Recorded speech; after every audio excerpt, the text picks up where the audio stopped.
In the heart of Mombasa, thousands of young people dream of a better future. But for many, those dreams are cut short by unemployment, frustration, and the lure of quick money. When opportunities are scarce, the streets can become both a refuge and a risk.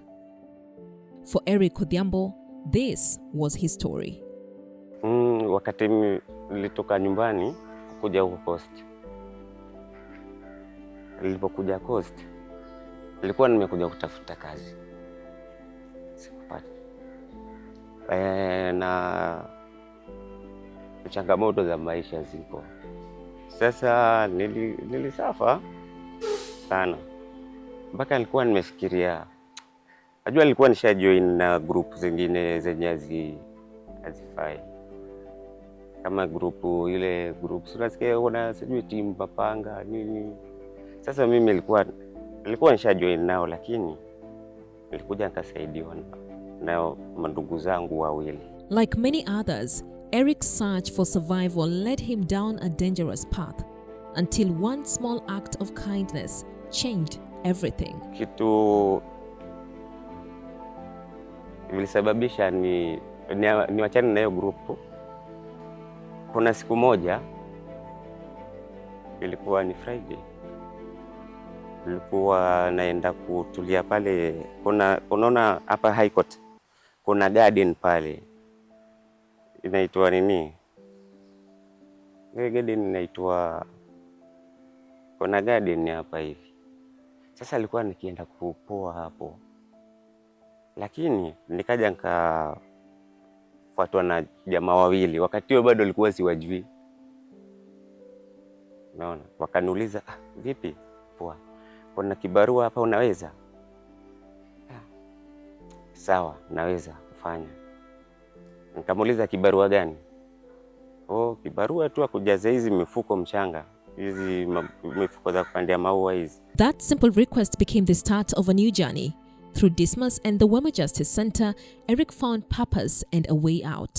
The main role I do is to try to speak to these youths, and I'm trying also to engage them in some of activities we do in our Women Justice Center. Like I have just told you, we do some seedling tree planting, and we also manufacture some products which we also give them to go and sell, and they get something out of it, and also they get skills so that they don't go back to crime. At Women Justice Center, prevention goes hand in hand with reintegration. Here, former offenders and at-risk youth learn to rebuild their lives and their confidence. Tulikuwa wengi, lakini kuna wengine, wajua kwa sababu gani niliamua tu nijiondoe. Kuna wengine nilikuja kuona vile wamefariki. Wana wameshikwa, wamepigwa na mob, wameuliwa, wengine wamechomwa, nikaona.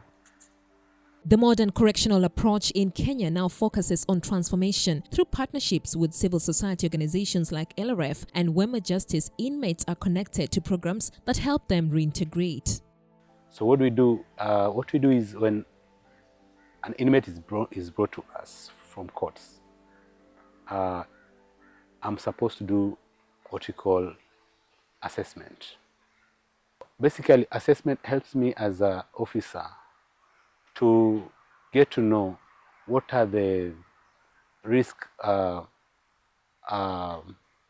status of this inmate. For Eric, that link was the lifeline that helped him stay on course. For Dismas, success is seeing the youth he once counseled now running their own businesses prove that second chances do work. If I see this young man living a positive life, I feel so much happy, because I know that service to humanity is service to God. From the streets of Mombasa to the halls of correctional facilities and faith centers, resilience is being rebuilt, one young life at a time. One is speaking to them. Two is engaging them in these activities we do here, so that they can get something to sustain themselves.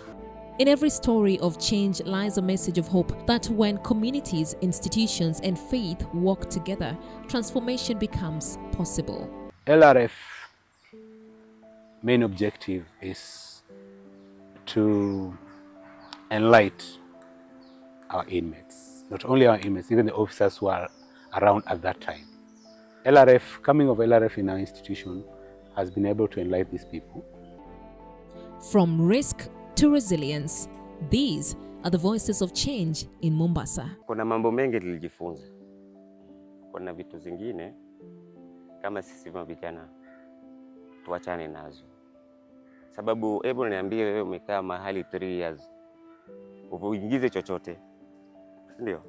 Kama ni shamba unaenda tu kulima hiyo shamba na hiyo mahindi ya uli.